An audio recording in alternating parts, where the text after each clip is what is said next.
So we're looking at the Working in Teams unit today. This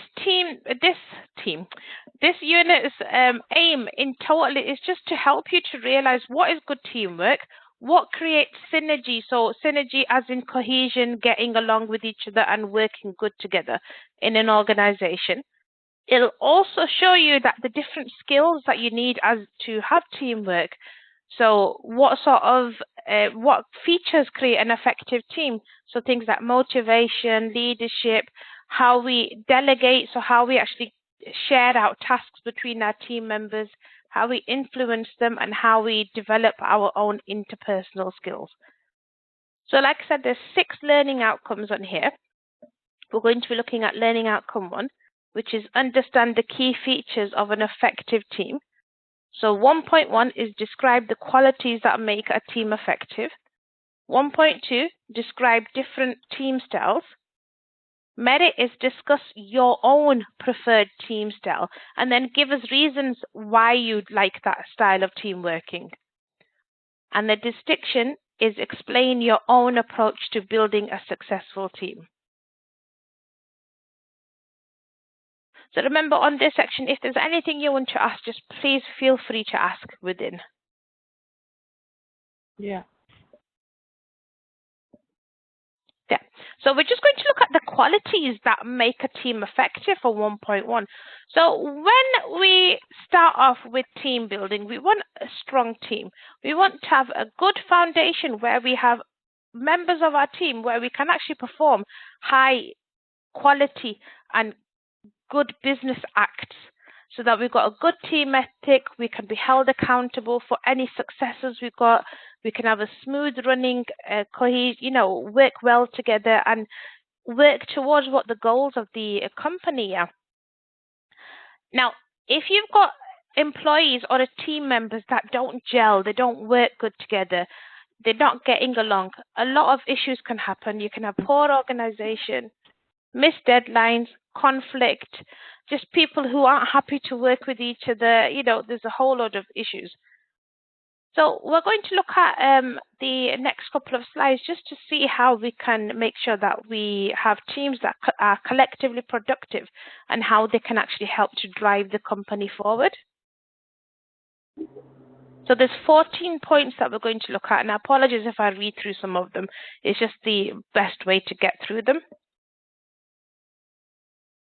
So we need a team that communicates well with each other. So if you've got a team that, is openly communicating, they're sharing their ideas, they're giving opinions and thoughts, and they're just happy to talk to each other, they're considering each other's thoughts and they're acting on those, then that's fantastic. You've got a very good communicative team. You know exactly what's going on.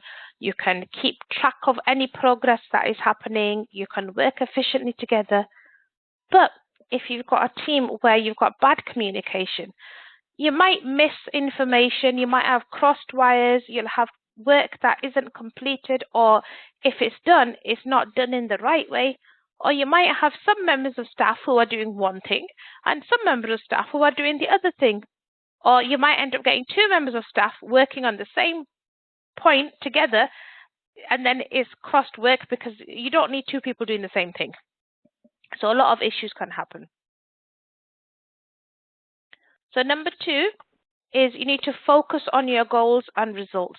So when you start off a team, you need to agree on what your team's goals are, what your outcomes are, and what the results are. So you're not just looking at the amount of work that needs to be done. So if you've got a project you're working on and you've got about 20 odd tasks that need to be done, you're not focusing on those 20 tasks. You're actually focusing on what is going to happen because of those tasks being completed. What is your overall goal? What outcome you're looking for? And you're working towards that.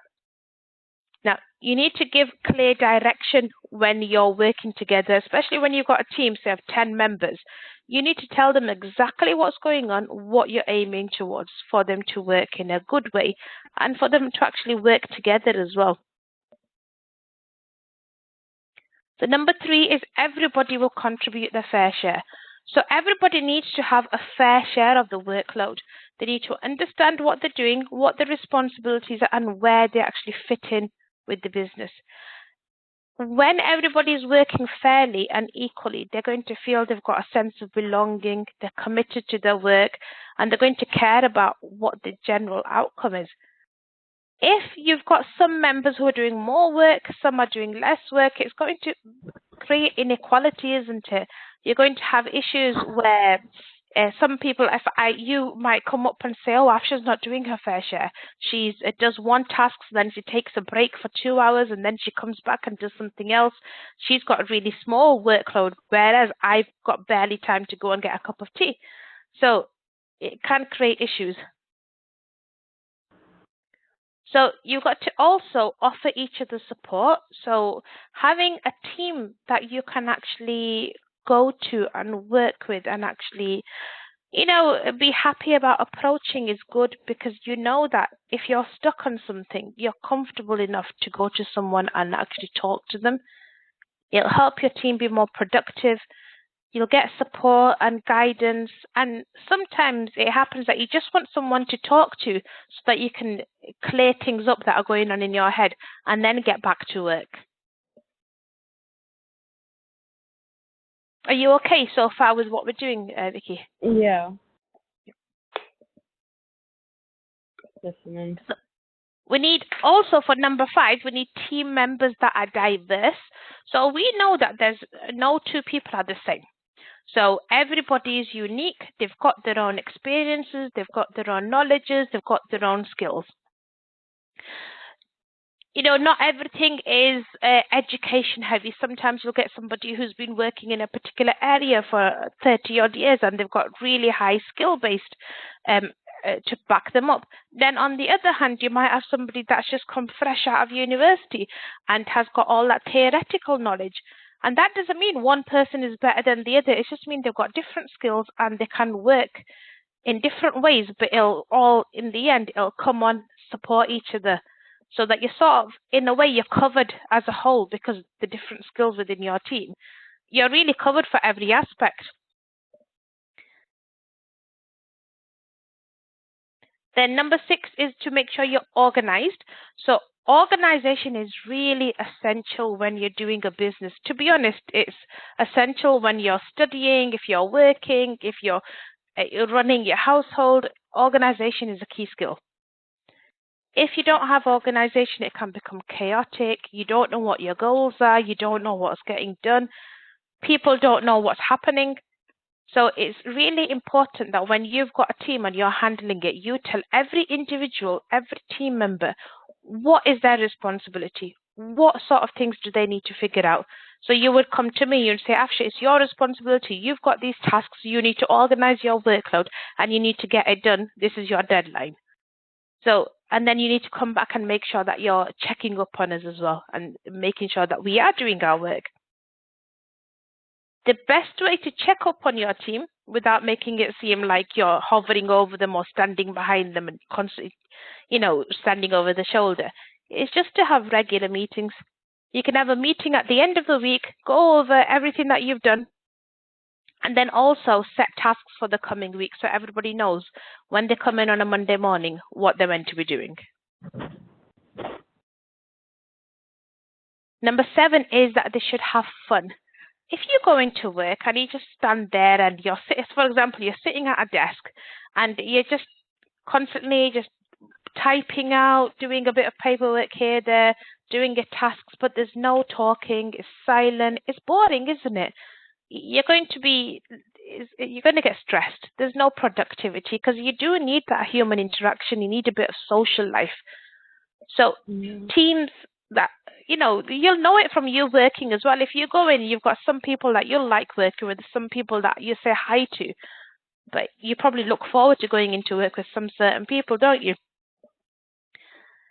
So the best way to do this is to socialize. I mean, everybody's got different type of lifestyles and responsibilities. Some people can go out after work and have a bit of dinner with their colleagues and a bit of fun, or some people might have other issues where they've got childcare or they're not able to physically go somewhere. So you can have a bit of socialization at lunch times, at break times, before you start work, after you finish work. So even if it's for 5 minutes, it's nice to have a bit of a chat and, just have some fun. So number 8 is good leadership. So you need a strong team leader, somebody that is trustworthy and respected. So a team leader obviously is going to be the person that's holding the whole team together. They're going to be responsible for setting the pace of the work. They're going to give you encouragement and motivation, and then also keep everybody updated about what's going on, where you're up to. Number 9 is to make sure you support each other. So you've got a whole lot of different people doing their own set of things. They might be sitting at different desks. They might be just getting on for a couple of hours doing their work. But that doesn't mean they don't have to support each other. They should be comfortable enough in going up to each other and saying, right, I'm stuck on this little section here. Could you give me a hand here? Or, you know, could you be a sounding board for me? I'm not 100% sure what to do. So collaborate and support each other is fantastic for a good team. Number 10 is resolving conflicts. So every single team will have some sort of issue. Sometimes they're small, sometimes they're big. But these issues, if they're not sorted out, they will get bigger and bigger and bigger. So the bigger they get, the more messier they get. You're going to have a lot of issues trying to figure it out and fix it. So if you can resolve mini conflicts as and when you notice them and say, oh, it's, you know, a lot of people have the mentality of saying, oh, it'll get better, they'll start getting along, or that's not too much of an issue, we'll sort it out. The bigger it gets, the harder it gets to sort out. So do it as soon as you notice it. I just don't talk. Exactly. That's true. Honestly, when I go to work a lot of times, I don't get into friendships because I'm not trying to get into enemies. I'm there, but I work in Costa, so it's not the same. No, I understand as well, because sometimes if you do put yourself out there, sometimes you get drawn into the politics of work and things. Yeah, my elder brother is like that as well. He's like, I'll say hi, I'll be friendly and all that, but if somebody asks me about my personal life, I'll politely, you know, take them into another direction rather than answer, because you don't want to. So, yeah. There's obviously a couple people that I'm really close with. Yeah. To any place I go to.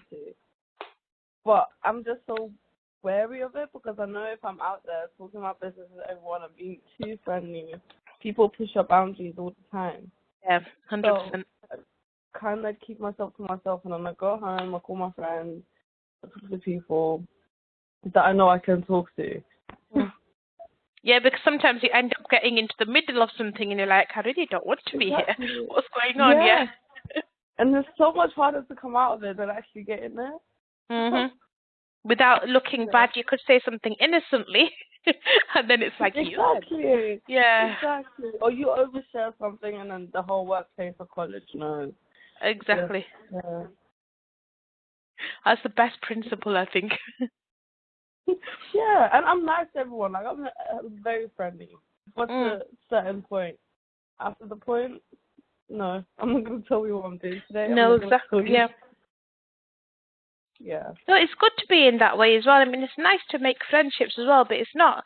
You don't necessarily have to be over the top and stick your nose into everything, because it's a nice work ethic. You know that I can do this much with this person without it going ahead.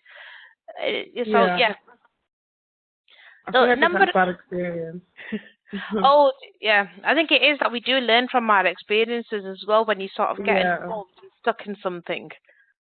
Exactly. Yeah. But it's nice that you've got that control where you're already realizing that if I get into this or if I do that, this is going to happen. And that comes to a lot of people later in life about how to be diplomatic and how to stay out of things. So it's fantastic that you're at that stage already. I didn't have that good of a school time, to be honest. I had to learn it. I'm not putting myself through again. So for number 11, the next one is we do our fair share of work. So we mentioned this a little bit earlier as well, but it's just to have that where everybody's actually, you know, before we said working equally, but everybody needs to make sure that we're all having a fair share. So if somebody's got one really big task that they've got to do, then it's fair enough that if that's only that person can do that big task. Then the others should pick up all the smaller tasks, and they might be doing more than you, but they know that overall it'll work out the same. An example of this is when during the first lockdown, I was actually working in a school, and at that time there was 3 members of us that were doing different tasks. I was asked by my management to create a new program for parents on how to support their children in certain aspects. And that was something that was going to take me hours and hours and hours and a couple of weeks to do, actually. But I only had one task, which was going to take me a couple of weeks. The other 2 members of staff had smaller tasks which all combined together would take the same time, but they were ticking off their tasks a lot faster than I was, because they'd have got through 10 different areas, whereas I was still working on the one. So it doesn't mean that you're all not working equally or fairly. It just means that everybody has a certain amount of work that needs to be done.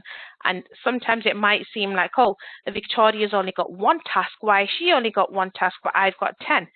You know, so that's what we mean by working fairly and making sure we've all got our fair share. And rather than saying, well, I'm working harder than her or him or her. Yeah. So number 12, we're almost at the end. So you need to know how your team is going to be evaluated. So every team wants to be the winning team, you know, but the problem is that you don't know what are you doing to be ahead of everyone else. What are you doing to make yourself look good? How are you going to achieve this? So if you know that you've got tasks or a project that needs doing, how is that going to be evaluated? Is it going to be by how quickly you do it? Is it going to be by how many people you end up showing your things to if you're doing like a teaching program? Is it going to be by how much items you're selling? How is this going to be evaluated? You need to figure that out as well. And then you need to have measurable objectives. So you need to have goals, and these goals need to be realistic, and they need to be there so that your team members are actually going to work towards them. You know, they're going to say, right, this is realistic. I can work towards those goals, and I'm actually going to get it done. If you're given a goal of doing, say, a really enormous task that's going to take you 40, 50 hours to do, and you're given 2 days to do it, it's not going to work, is it? It's going to put someone else off. And then number 14 is understand our customers' expectations. So, you know, in a business world, you're there to serve your customers. You're there to drive your sales, have profit, have a good turnover. So with that, if you want to be selling services or items, you need to make sure that you're looking at what your customers' expectations are. You know, this could be your customers, like people coming in to buy things, but these could also be your customers in a way that are working within your team as well, you know, within your workplace. You might be doing a task so that another team can do something as well. So look at what your expectations are for your customers. And if you're meeting those expectations, then you know that you're succeeding within your team. So that was 1.1. Do you have any thing you'd like to go over on here? No. Okay. Brilliant. We'll go on to 1.2, which is we're just going to look at different team styles. So these different team styles will actually help you to answer 1M1. So just pay attention to the different styles we've got. So we've got teams. That's what we're all talking about here. Now, teams are a standard norm in your businesses, in your business world. So we've got a lot of team-based styles that have happened, that have been shown. So we're just going to look at what these different styles are in the following slides here. So number 1 is working teams. So a working team is something that is just quite basic to any organization. You've got marketing teams, you've got human resource management teams, you've got your accountants that are in the finance team. So these teams are divided according to what they actually physically do in the work. Yeah. So you do need human resources, someone that can manage the hiring, firing, and any policies and procedures. Accountant teams need to be there so that they can do the budgeting, they can pay you, and so on. And then you've got your working teams who are actually going to physically perform the tasks. So you've got pros and cons for this. So pros are these working teams are efficient, they're functional, and they're task oriented.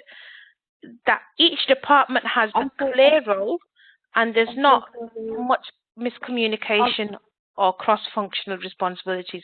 So it's not like my team depends on yours. We're all standalone. We'll just get on with it. Is the window a little bit too loud for you? Can you hear the outside?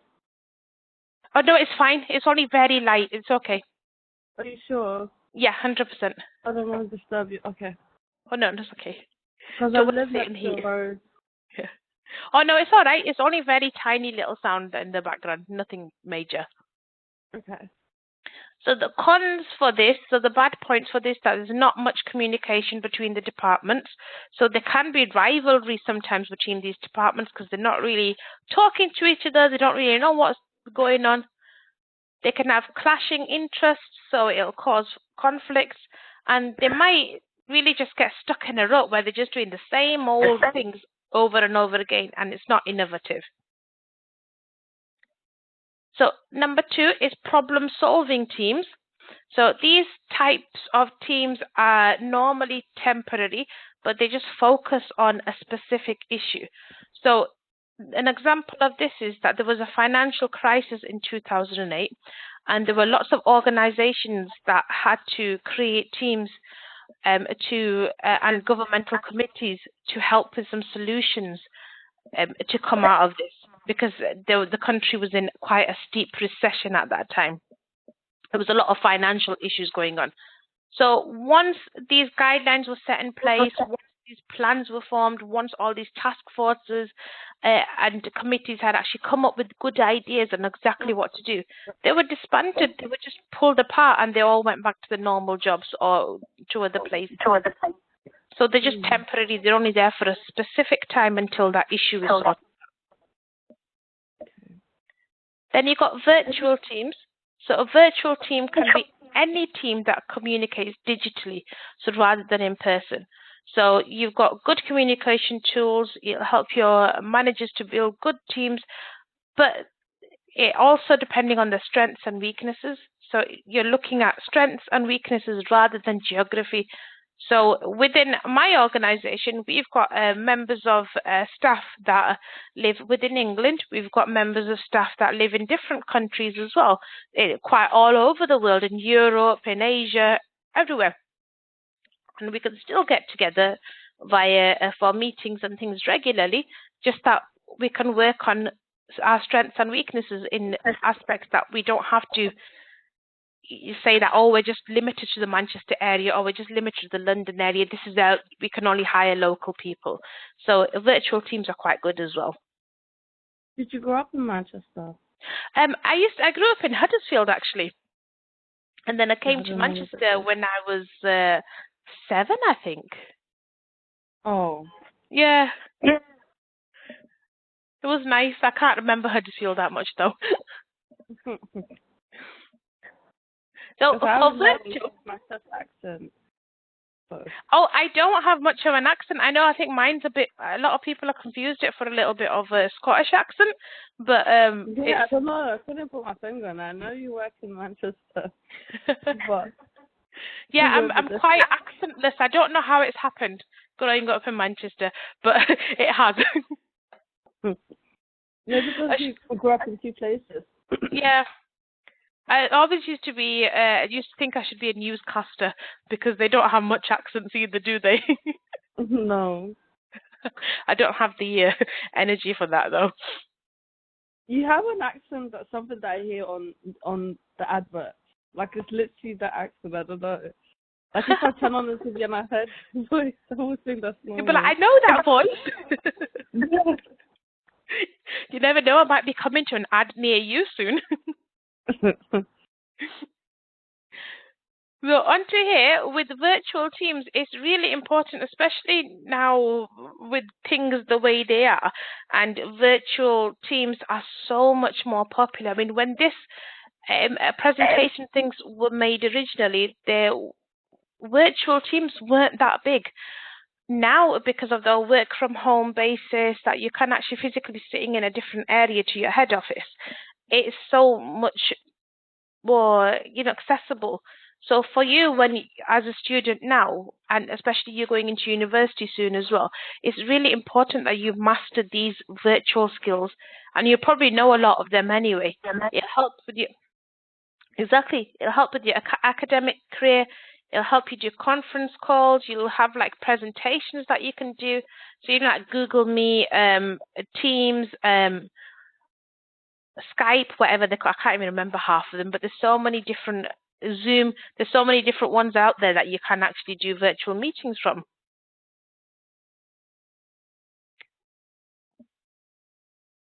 So we got onto special purpose teams as well. Now, special purpose teams, they're just there to, fill out a special purpose, like a one-off project. So these are teams that I just put together for a particular event. Now, there's pros and cons for this as well. So they're synergistic, meaning that they work well together, they collaborate with each other, they're cohesive, so they're very well gelled. They have multidisciplinary teams set up to achieve a specific goal. So multidisciplinary can actually mean a few things in case you're not 100% aware of what this is. Multidisciplinary is people from different organizations or different industries where they all come together and they'll work towards one particular goal. And then they'll go back to their normal jobs. Okay. So members for these are actually chosen according to what is necessary and what they actually need. So that's how they choose people. Now, for multidisciplinary, if you actually ask your mum as well, because I know she works in healthcare, she'll be quite aware of what a multidisciplinary team is. For her, it'll be people that work, so somebody in a care home, somebody in a hospital, a community nurse, a GP, schools, social care, police. They might have a team set up that works together to safeguard young people or children or whoever is within her setting. I've heard her talk about it, safeguarding. Yeah, exactly. So that is one purpose of a multidisciplinary team. So cons, the bad things about this is it takes team members away from their current responsibilities. So you might be working you've got a good big project going on your own in your normal work basis, but then you're asked to go somewhere else.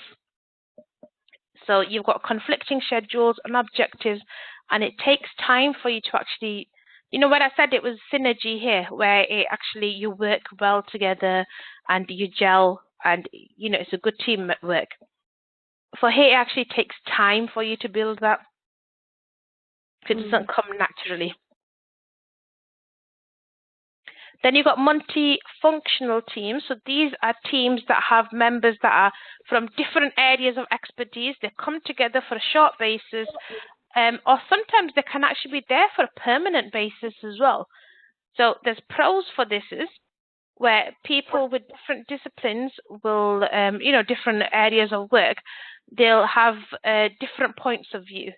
They'll be innovative, they'll have different ideas, and they'll bring out the potential in each individual and make them want to work in a better, more productive way. The bad things about this is it's only useful for projects. Is not really used on a day-to-day basis as well. And again, it takes time for them to gel with each other. So in the initial couple of weeks, it'll probably take. They won't work as well until they get to know each other. Then you got self-directed teams. So self-directed teams don't have a clear leader.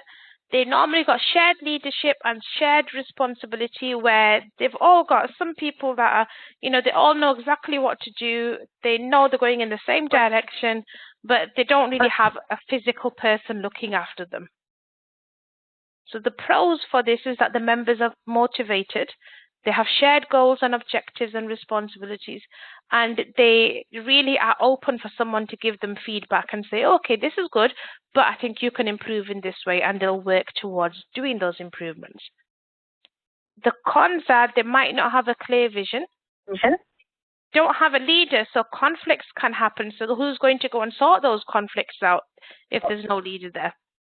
And then sometimes what happens is, because no one is physically put into that term, leadership will probably be determined by how popular someone is, how well they get along with someone, rather than how good they are at that job. Then you've got management teams. It's almost done on here.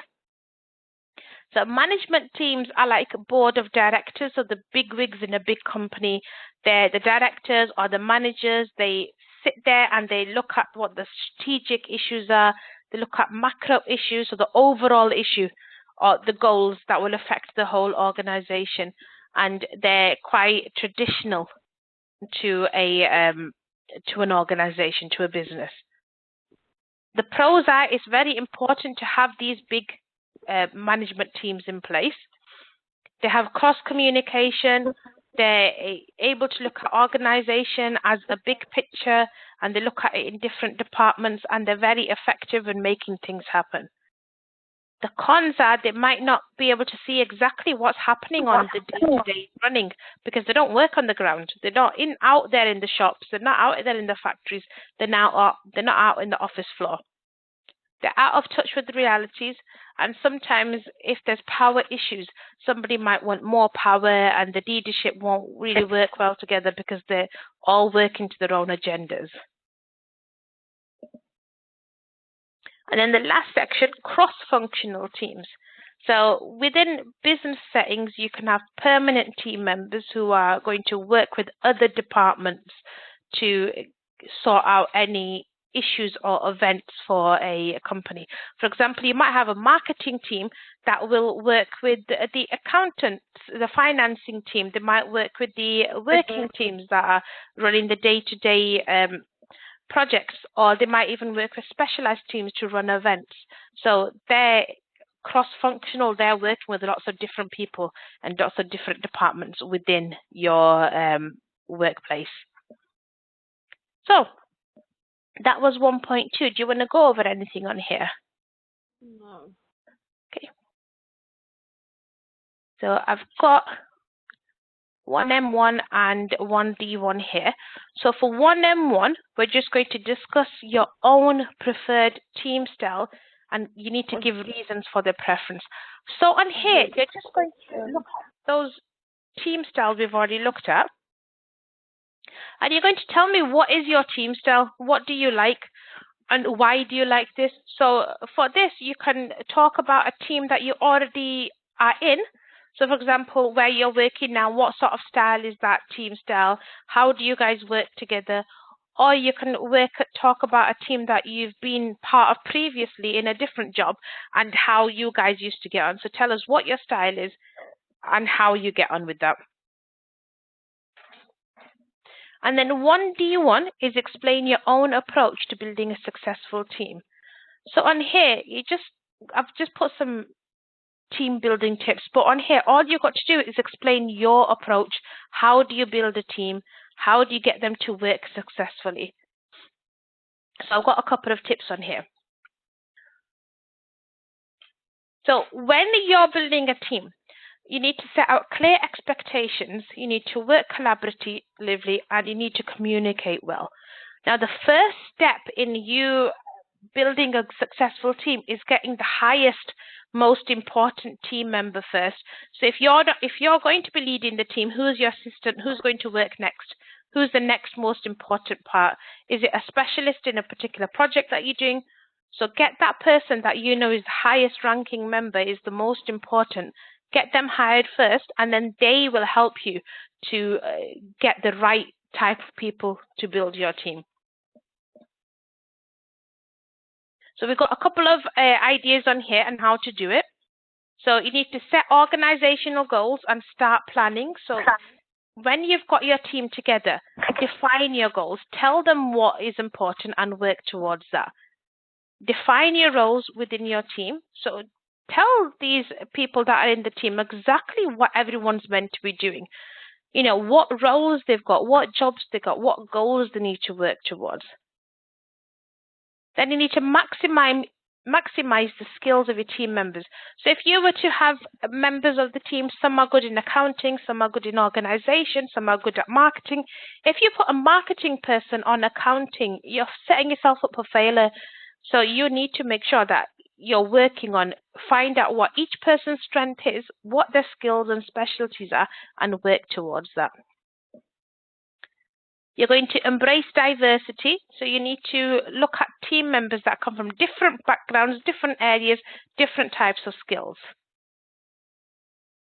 Set your expectations from the first day so that everybody knows exactly what they need to be doing and when they need to be doing it. Let your team take risks and let them experiment, because you might find that they find a really good innovative way to work together to sort out any problems that are already happening. Or again, if you let them experiment and it fails, that doesn't matter, at least you're letting them try. So you're going to celebrate successes and failures. This will help you to have a positive atmosphere. So even if you something happens and you don't get to your goals, if it's what you tried, you missed your sales, or you just sort of, you're like, oh, it's okay, at least we tried. You know, we did a good thing. Now we know what we need to improve for our next month and how we need to work off there, rather than saying, oh, that was a failure, I wish I'd never let you try that ever. Need to promote individual development, so help your team members to, you know, follow their steps in their career. Somebody might not want to just be an assistant for a certain amount of time. They might want to go into management, or they might want to get a better position. So it's nice to, you know, help them and promote them as well. Avoid micromanagement, so you don't want to be standing there, you know, always hovering about and saying, oh, have they done, are they not done yet? Let them get on with their own jobs. You chose them for a reason. There's good points in them, so you just need to let them get on. Be positive and motivate your team. Build trust with them. Have good, strong leadership. Have a good team culture. So, talk to each other about what your goals are, what you want to accomplish, and then you're all on the same page. Have connections with your team. So, try and have some activities with your team. So what we do is, when we first get together, we always have that icebreaker questions and answers, where we say, oh, hi, I'm Afsha, I'm 38 years old and I've got 3 children and I work in education. Then you'd come up and you'd say, hi, I'm Victoria, I do this, I'm this many years old and this is what I do. That's nice for the first time, but that's not where you should stop at. You should actually help your team to engage each other and help them to monitor each other, and, try and create a positive atmosphere where everybody does feel close and connected to each other, so that you're comfortable if you've got issues to talk to each other as well. And the last point, but is one of the most important points, is make sure you communicate frequently and effectively, because communication helps to set goals for your team. Your team will feel encouraged. They'll know they can come and approach you if there's an issue, and then they can also come and say, right, I'm not 100% sure what to do. Can you help me out here? So that was the distinction. Are you okay with this? Yeah. It's good explained. Thank you. Let me just turn this off.